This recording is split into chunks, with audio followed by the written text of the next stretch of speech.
warahmatullahi wabarakatuh. Hari ini kita akan mulai belajar mengenai materi geometri ruang. Seperti yang telah Ibu sampaikan di pertemuan sebelumnya, bahwasanya untuk semester 1 siswa kelas 12 itu akan mempelajari dua topik besar.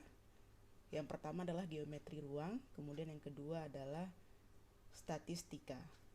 Nah, untuk geometri ruang, pada dasarnya seperti yang kalian lihat di sini, ya, ada 3 komponen utama yang harus kalian ketahui untuk mempelajari geometri ruang itu sendiri.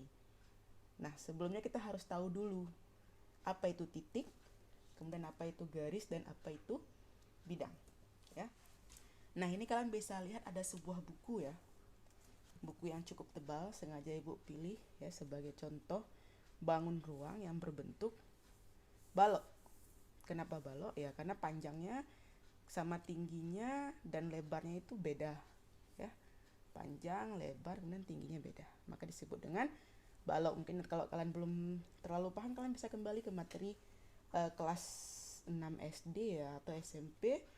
Nah, yang mana sih yang disebut dengan titik? Ya, kalau ada bentuk bangun ruang seperti ini, maka sudut yang ini. Bukan sudut sih, ini titik. Karena memang ini tidak ada luas, tidak ada jarak juga. Maka ini disebut dengan titik. Ya, ini titik. Kemudian ini titik. Ini juga titik. Nah, bagaimana dengan garis? Tadi kan kita ketahui bersama ada garis, kemudian ada titik dan ada bidang. Nah, garis itu dia memiliki jarak, ya, seperti ini. Jadi antara titik dan titik, jarak antara titik dan titik, ini disebut dengan garis, ya. Sedangkan bidang itu adalah yang memiliki luas. Jadi ada area atau daerah, biasa dibatasi oleh garis-garis. Maka itu disebut dengan bidang. Ya, kita kembali ya. Nah, titik ini berupa noktah-noktah seperti ini. Dalam ilmu geometri ruang itu biasa disebut dengan dimensi 0. Ya, karena memang tidak memiliki luas, tidak memiliki jarak, ya. Sedangkan garis itu dimensi 1. Ya. Kemudian bidang itu sendiri dimensi 2. Bagaimana dengan buku tadi? Nah, karena ini merupakan salah satu contoh daripada bangun ruang, maka buku ini memiliki berapa dimensi? 3 dimensi. Kalian bisa lihat di sini bagaimana 3 dimensi. Ada sumbu E di sini, ada sumbu Y, kemudian ada sumbu Z. Maka disebut dengan 3 dimensi.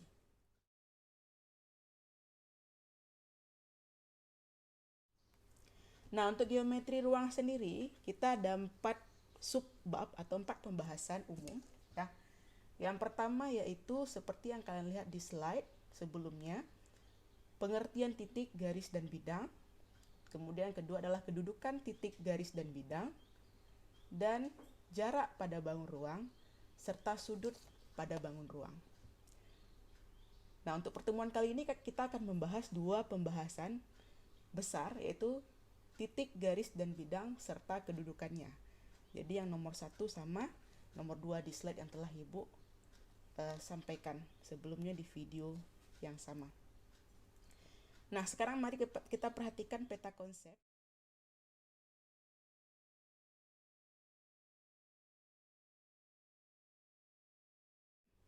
Ya.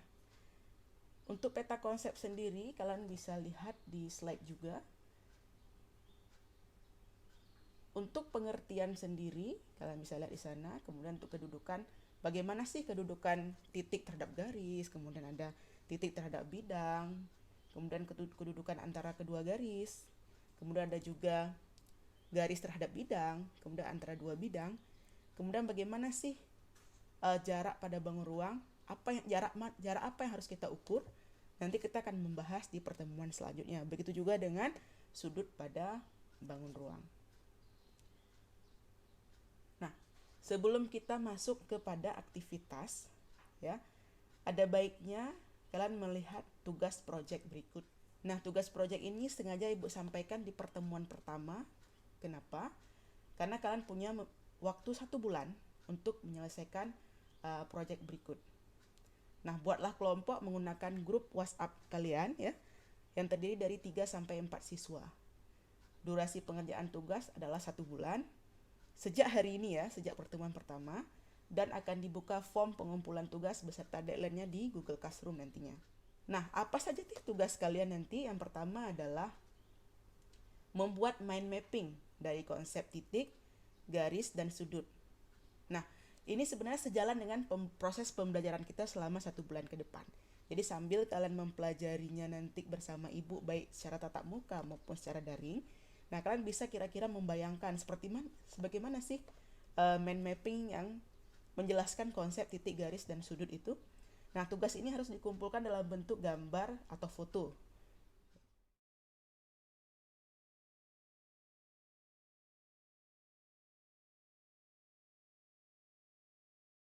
Nomor 2, buatlah kerangka kubus, balok, bidang 4 beraturan, 5 segi 4 beraturan, dan 5 segi 3. Usahakan ukuran dari masing-masing bangun ruang berbeda antar anggota kelompok. Jadi kalau kalian ada 3 atau 4 dari kalian, usahakan beda-beda. Kalau satu nanti rusuk kubusnya 5 cm, nanti teman yang lain buat rusuk kubusnya 10 cm dan seterusnya. Nah, tugas ini dikumpulkan dalam bentuk video nantinya. Jadi kalian seperti mendemonstrasikan kerangkanya, kemudian kalian bangun ruangnya, sehingga kalian bisa tunjukkan ke teman-teman yang lain di mana sih letak garis, kemudian titik, sudut, kemudian kedudukannya. Ini kalian bisa jelaskan di sana dalam video tersebut. Nah, tugas yang ketiga adalah demonstrasikan dan jelaskan mengenai kedudukan, jarak, dan sudut pada titik, garis, dan bidang yang telah kalian buat tadi. Jadi tugas dikumpulkan dalam bentuk video juga nantinya. Ya, sebenarnya ini sejalan dengan tugas kedua. Atau ketika kita tatap muka, kalian bisa menggantinya dengan demonstrasi langsung saat tatap muka. Jadi tergantung keadaan normal kita nanti. Kalau memang memungkinkan untuk tatap muka, kalian akan demonstrasinya di depan kawan-kawan kalian yang lain. Tapi kalau jika tidak, nanti kalian kumpulkan dalam bentuk video. Nah, yang keempat adalah buatlah laporan secara keseluruhan. Jadi nomor 1-3 dibuat laporannya sebagai bentuk portofolio kalian yang kalian kumpulkan ke ibu, dan nanti akan dikumpulkan ke form pengumpulan tugas Google Classroom. Nah, sebelum jauh ya kita membahas, ada baiknya kita melihat aktivitas siswa berikut. Yang nomor 1 ya. Nah, kalian bisa melihat yang merah ini adalah garis G. Ya, seperti yang Ibu gambarkan pada kertas berikut. Nah, di sini ada titik, ada 7 titik, 8 titik ya. Ada titik A, B, C, D, E, F, G, H. Nah, coba diperhatikan ya. Untuk titik A, letaknya terletak pada garis G, karena titik A tepat berada atau berhimpitan dengan garis G ya, yang biru ini. Bagaimana dengan D dan G? Sama halnya. Jadi titik A, titik D, dan titik G itu terletak pada garis G. Kebalikannya, ada titik B, C, E, dan F itu ada di luar garis G. Ya, sehingga titik ini ada 3 titik yang berada pada garis G. Ya. Nah, sekarang kalian pasti bertanya-tanya, Bu, ada 1 titik lagi itu, titik H. Nah, titik H letaknya di sini ya. Karena garis G ini tidak ada pembatas, ya, karena dia ada, kalian bisa lihat dengan tanda panah di sini. Artinya garis G ini bisa diperpanjang ya, ke atas atau ke bawah. Karena memang pada dasarnya garis itu merupakan kumpulan titik-titik yang berjajar ke dua arah yang saling berlawanan. Jadi kalau tidak dibatasi oleh kedua titik yang lain, maka garis ini bisa diperpanjang. Nah, kira-kira kalau diperpanjang, kita coba ambil roll ya. Garis G ini kalau diperpanjang akan berhimpitan dengan titik H. Maka titik H ini terletak pada garis G atau berhimpitan. Jadi hati-hati, memang soalnya tricky. Ya. Sehingga dituntut kepada kalian untuk berpikir lebih kritikal lagi. Oke, sebelum kita masuk ke aktivitas siswa yang kedua, ya ada baiknya kalian mengerjakan pretest dulu. Ya, pretestnya ada di slide berikut.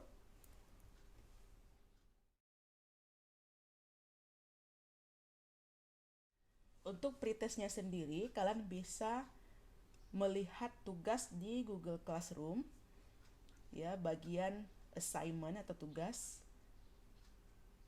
Nyatakan pernyataan berikut ini benar atau salah. Ada 6 soal atau 6 pernyataan. Ya, silahkan kalian jawab, ya, kalian analisa apakah pernyataan tersebut benar atau salah. Nah, bagaimana cara menjawabnya? Karena ini kita masih melakukan pre-assessment, ya, penilaian awal, di mana kalian belum mempelajari materi ini sebelumnya. Kalian cukup membayangkan kira-kira secara logika matematik, logika berpikir kalian dengan pernyataan yang disebutkan di situ, maka kira-kira pernyataan itu benar atau salah. Kalian harus menggunakan imajinasi kalian, ya, untuk menjawab ke 6 soal berikut.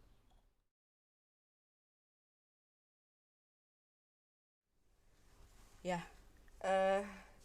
setelah kalian mempelajari dan menjawab pretest yang telah Ibu berikan, sekarang ayo sama-sama kita telaah, ya, kita analisa seperti apa bentuk penyelesaiannya. Yang pertama, soal pertama, jika suatu titik dilewati oleh suatu garis, jadi kita membayangkan di sini ada sebuah titik, katakanlah, ya. Kemudian titik A ini dilewati oleh suatu garis, ya. Kita bisa menggambarkan garis sembarangan selama dia melewati titik A. Ya, artinya garis bisa diperpanjang ke arah kanan ataupun ke arah kiri. Nah, seperti ini. Maka dapat dikatakan titik tersebut terletak pada garis. Benar atau salah? Ya, dari gambar terlihat jelas sekali, ya. Titik ini terletak pada garis. Oke. Bagaimana dengan pernyataan kedua? Jika titik P dan Q masing-masing terletak pada garis K dan L, artinya ada 2 garis yang harus kita gambar, yaitu garis K kemudian garis L. Karena tidak ada pernyataan sejajar, berhimpit, berpotongan dan seterusnya, kita gambar sembarangan saja, ya. Maka ini ada garis K sembarangan, kemudian ada garis L. Nah, bisa diperpanjang ke kiri dan ke kanan. Maka kedua garis tersebut berhimpit. Jika titik P terletak pada garis K, artinya di sini ada titik P sembarangan saja, selama dia terletak pada garis K, kemudian titik Q terletak pada garis L sembarangan saja seperti ini, ya. Maka kedua garis tersebut berhimpit. Nah, kira-kira kesimpulan yang kalian sampaikan seperti apa? Apakah ini benar pernyataannya atau salah? Pada dasarnya pernyataan ini bisa saja benar, bisa saja salah, ya. Karena garis K ini kan tidak dinyatakan sejajarkah, berhimpitkah garis K dan L, atau berpotongankah, sehingga jika kita tidak bisa memprediksi bahwasanya kedua garis ini berhimpit, kita tidak bisa memprediksi, ya. Kalau kita gambar seperti ini artinya dia akan berpotongan nanti di satu titik. Katakanlah kalau kita perpanjang akan berpotongan di sini lebih kurang. Nah, di sini. Atau bisa juga dia sejajar kalau kita menggambarkannya sejajar. Atau bisa juga dia berhimpit kalau kita menggambarkannya berhimpit, ya. Sehingga pernyataan ini kita jawab salah. Nah, bagaimana dengan pernyataan yang ketiga? Jika garis K dan L tidak mempunyai titik potong atau persekutuan, maka kedua garis tersebut sejajar. Jelas sekali, ya. Ketika tidak ada perpotongan, ada kedua garis, garis K dan L kita gambar, dan dia walaupun kita perpanjang garisnya tidak akan saling memotong, maka bisa kita pastikan garisnya adalah sejajar. Ya. Karena dia ketika kita perpanjang, kita extend ke kiri maupun ke kanan tidak terpotong atau tidak berpotongan, maka dia kita pastikan sejajar. Maka pernyataan yang ini adalah benar. Ya. Jadi pernyataan pertama ini benar, pernyataan kedua salah, pernyataan ketiga benar. Nah, bagaimana dengan pernyataan keempat? Jika garis K dan L terletak sebidang, maka kedua garis itu bersilangan. Nah, ini mirip dengan nomor 2 pada dasarnya, ya. Kita coba gambar dulu bidangnya, ya. Bidang sembarangan saja biar cepat, ya. Katalah ini sebuah bidang, kita kasih nama bidang alfa. Nah, kemudian ada garis K dan L, ya. Let's say garis K dan L-nya ini sembarangan saja, asal terletak pada bidang. Ya, seperti ini garis K, ini garis L. Selama dia terletak pada bidang alfa, maka disebut dengan garis yang terletak sebidang. Maka kedua garis tersebut bersilangan. Bagaimana sih kedua garis disebut bersilangan? Nanti kita akan pelajari pada dasarnya. Nah, mungkin ini hanya sebagai pengantar saja. Kedua buah garis dikatakan bersilangan ketika kedua buah garis tersebut tidak berada di bidang yang sama. Jadi seandainya ada garis K, kemudian ada garis satu lagi adalah garis M, ya, katakanlah dia menembus bidang alfa, sehingga kita buat titik-titik karena dia menembus. Ini adalah garis M, ya. M tepat menembus bidang, ya. Kalau misalnya Ibu asumsikan buku tadi, ya, ada sebuah garis yang menembus bidang, menembus buku ini, ya. Sedangkan itu garis M yang tadi menembus bidang, sedangkan garis K ada pada bidang buku tersebut. Maka itu disebut dengan kedua garis yang saling bersilangan. Jadi untuk jawaban nomor 4 salah, karena dia terletak di bidang yang sama. Ya. Oke, 2 nomor lagi. Bagaimana dengan nomor 5? Nah, sekarang kita lihat nomor 5 atau pernyataan ke-5. Jika garis K dan bidang alfa tidak mempunyai titik potong atau persekutuan, maka garis K dan bidang alfa sejajar. Nah, nomor 5 ini butuh imajinasi kalian lebih dalam lagi. Ya, Ibu menggambarkan 3 garis K1, kemudian di sini ada garis K2, kemudian ada garis K3, di mana ketiga garis ini berbeda kedudukannya pada bidang alfa. Ya, ini bidang alfa. Nah, garis K1 ini sejajar dengan bidang alfa. Ya. Kalau kalian lihat buku tadi, contoh buku tadi, jika buku ini adalah bidang, ya, maka garis K1 itu sejajar dengan bidang. Seperti ini. Dia tidak akan berpotongan dengan bidang. Ya, tidak akan berhimpit dengan bidang, dia sejajar. Ya, kalau bidangnya seperti ini sejajar, atau dia di sini, atau di sini, atau di sini. Ya, dengan orientasi garis sebagaimana mestinya, dia tetap sejajar terhadap bidang. Itu garis K1. Bagaimana dengan garis K2? Garis K2 inilah garis yang terletak pada bidang alfa. Nah, terletak pada bidang alfa. Kalau ini bidang, ya, maka dia berhimpitan di sini. Terletak pada bidang alfa. Baik itu seperti ini, seperti ini, seperti ini, seperti ini. Jika ini bidang alfa, maka garisnya berhimpitan.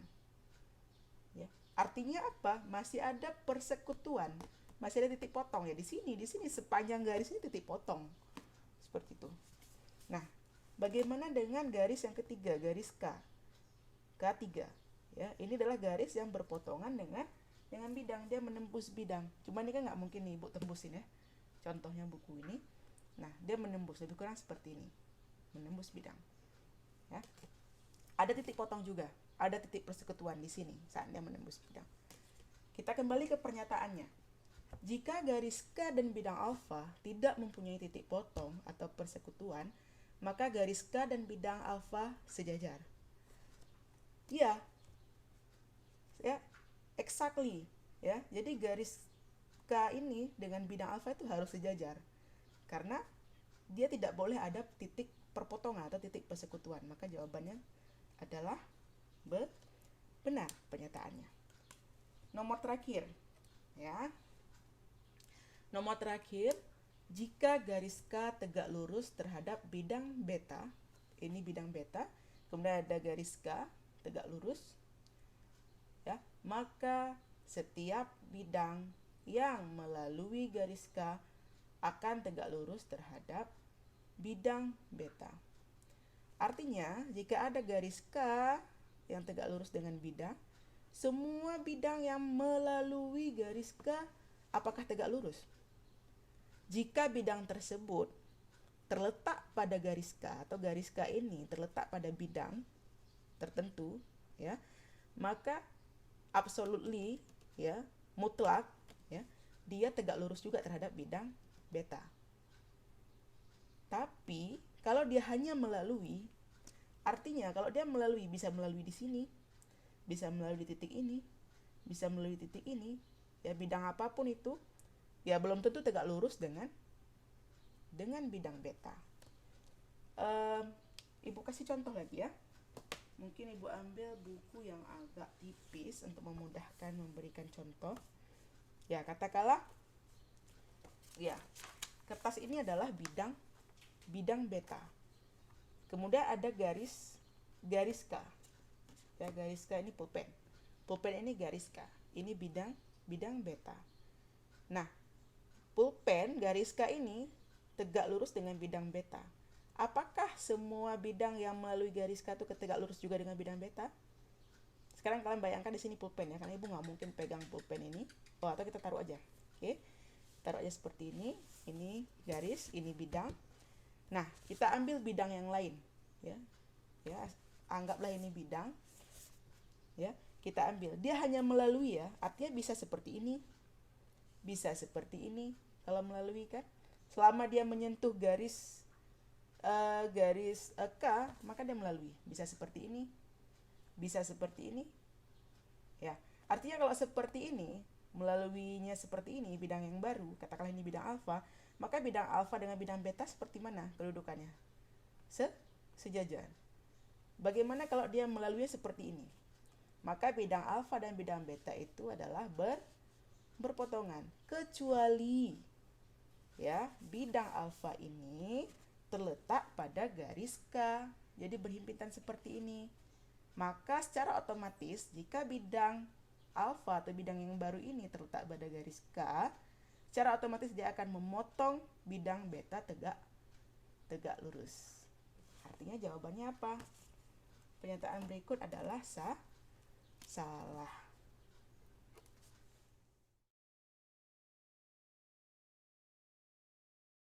Baik, sebelum kita lanjut dengan aktivitas siswa berikutnya, ya, kita review sedikit pengertian titik, garis, dan bidang. Ya, ada beberapa kata kunci pada dasarnya seperti yang kalian lihat di slide tadi. Itu ada unsur geometri yang paling sederhana. Itu biasanya refer kepada titik, ya. Kemudian titik juga disebut dengan dimensi 0. Nah, sedangkan garis biasa disebut dengan dimensi 1 atau kumpulan titik-titik yang berjajar dengan arah yang berlawanan. Begitu juga dengan bidang. Bidang disebut dengan dimensi 2 atau himpunan titik-titik yang menyebar membentuk suatu daerah atau wilayah. Sekarang kita mau melihat aktivitas yang kedua, yaitu titik terhadap bidang. Nah, ini ada bidang alfa, ya.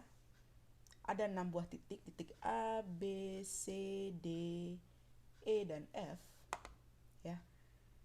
Nah, kira-kira kalau Ibu tanya ke kalian, ya, di manakah kedudukan titik C pada bidang alfa? Di manakah kedudukan titik A pada bidang alfa? Kira-kira seperti apa jawabannya? Ya, hanya ada 2 jawaban, yaitu titik yang terletak pada bidang, ya, termasuk di antaranya titik B dan E karena terletak tepat di perbatasan bidang, ya, B, E, begitu juga dengan titik C dan D. Maka titik B, C, D, E itu titik yang terletak pada bidang alfa. Sedangkan titik A dan F itu adalah titik-titik yang tidak berada pada bidang alfa. Jadi sama ya seperti kedudukan titik terhadap garis tadi. Jadi sepertinya cukup gampang untuk memahaminya.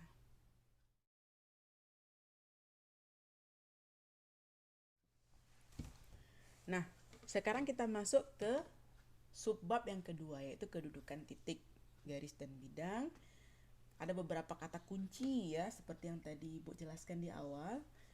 Nah, untuk kedudukan titik terhadap garis, ya, ada kata kunci titik yang dilewati oleh garis. Seperti di pretest tadi ya. Jadi ada titik, ya, titik dilewati oleh garis. Kemudian ada yang tidak dilewati oleh garis. Jika ini garisnya, maka ada titik yang tidak dilewati oleh garis. Kemudian ada titik yang terletak pada ruas garis.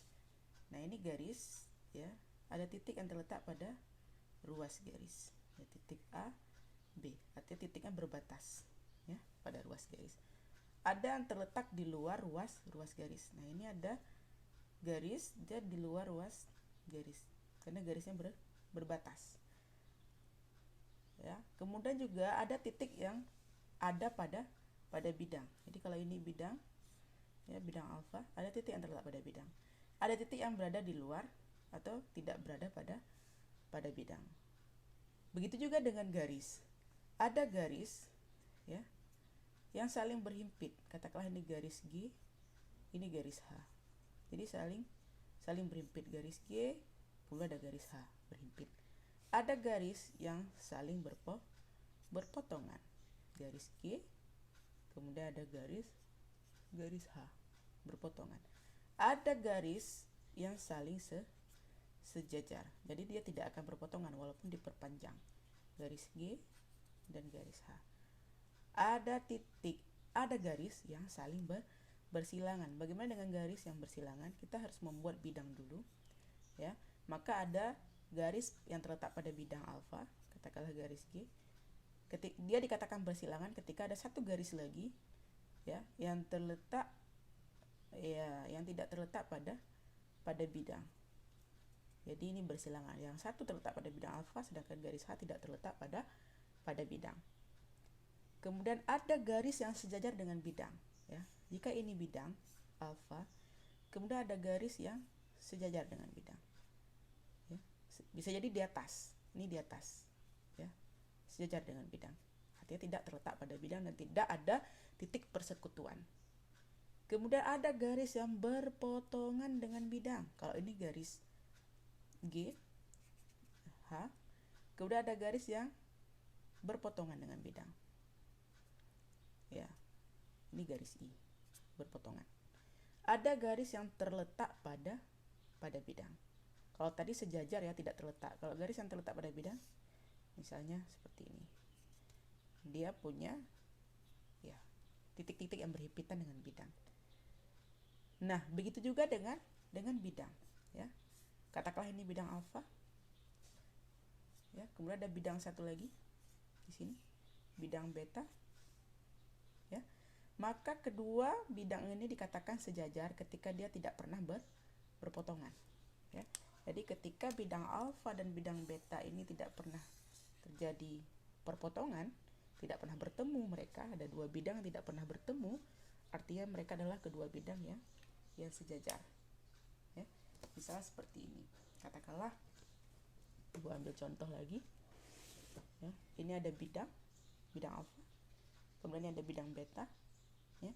Kedua bidang ini sejajar, maka dia tidak akan pernah bertemu, tidak pernah berpotongan.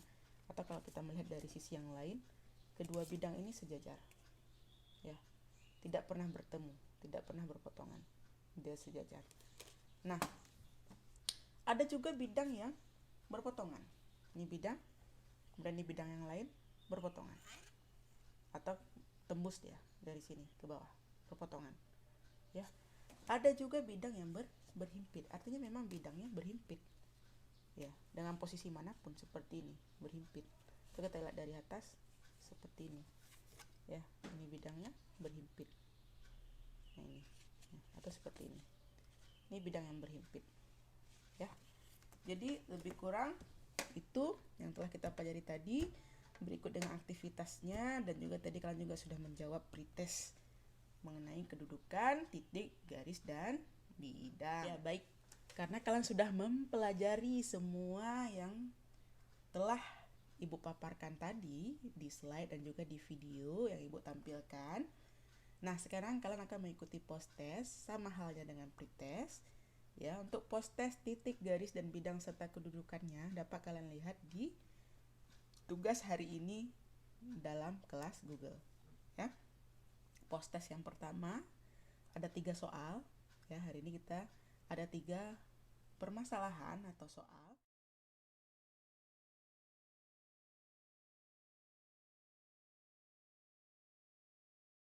Soal yang pertama adalah tentukan banyaknya rusuk-rusuk limas T, A, B, C, D. Dia kan harus menggambar limas terlebih dahulu, limas T, A, B, C, D. Yang pertama A sejajar dengan rusuk AB. Jadi tentukan banyaknya rusuk-rusuk, ya. Yang sejajar dengan rusuk AB. Kemudian yang B yang berpotongan dengan rusuk CD. Kemudian yang C adalah yang bersilangan dengan rusuk AD. Dia kan tadi udah tahu ya di kata kunci ya bagaimana yang disebut dengan garis yang sejajar terhadap bidang atau terhadap garis, bagaimana garis yang berpotongan terhadap garis yang lain, bagaimana garis yang bersilangan terhadap garis yang lain. Jadi kalau rusuk dari sebuah bidang itu kan garis, ya, bentuknya garis. Jadi garis. Nah, dia kan udah tahu tadi, jadi kalian tinggal berimajinasi dan menganalisa seperti apa sih bentuk garis yang sejajar, berpotongan, dan bersilangan. Cuman kalian membangun dulu limasnya seperti apa, limas T, A, B, C, D. Nah, untuk problem nomor 2 atau permasalahan nomor 2, sekarang kita masuk ke kubus. Dia ada kubus A, B, C, D, E, F, G, H. Ya, kubus itu rusuknya dia sama sisinya ya.